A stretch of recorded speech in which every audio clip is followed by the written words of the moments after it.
back to the channel. Real quick, man, let's talk about this 3.8 liter V6 engine found in this Chrysler Town and Country, Voyager minivans, any of the Chrysler minivans. This is an older model too. So what I'm doing is a tune-up, man. You see my spark plugs, my throttle body cleaner, my fuel injection cleaner, and of course we can't leave out the Pcv valve.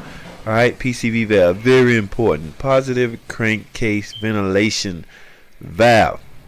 That's right. And on this particular model, it's pretty difficult to do, so I won't be able to go through with it on this video, but I will show you on the next video. But that Pcv valve is located behind on the rear valve cover. Okay, it has a big old hose on it that can tend to get brittle and break depending on the age of the car.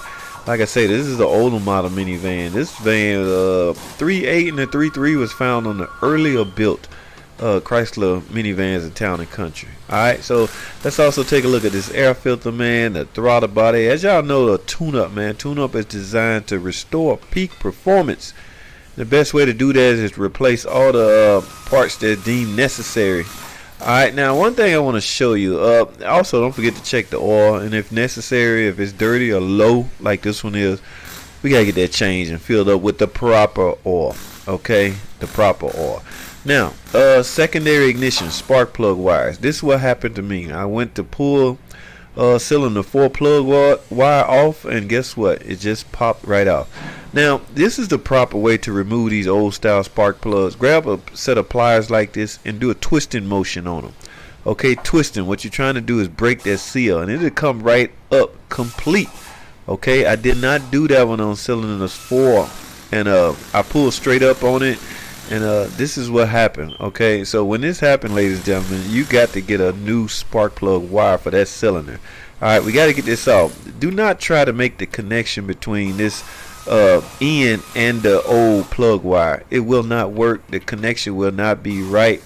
You will essentially need a complete plug wire. Now, you don't have to get the whole set, which is 6 of them. You can get cylinder 4, I'm sure, but it will not work trying to make that connection. I tried it a long time ago, and if you think about it, it shouldn't work. I mean, how you gonna connect that back to the wire? It just would not work. Alright, so I'm just going over with you what I'm about to do. We also need to check the transmission fluid.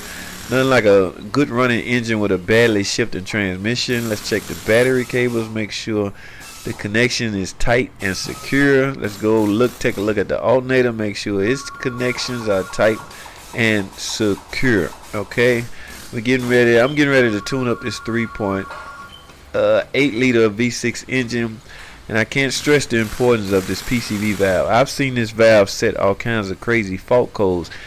The code name has nothing to do with Pcv valve, but a bad or breaking down Pcv valve could cause those particular codes. Now, I'm gonna do a separate video on what codes a Pcv valve can cause in the event it goes out. Alright, and I'm gonna put this in the gas tank to help with the fuel injection clean. Alright, ladies and gentlemen, that's pretty much it, man. I'm gonna wrap this up, man. This is the EGR2 right here. Okay, so depending on how much carbon built up in it, I might take it off and clean it out. I just do not want any restriction. As you can see, somebody already put a new coil on it. So I'm gonna wrap this up. Thanks for watching. Comment, subscribe, and I'll see y'all in the next video.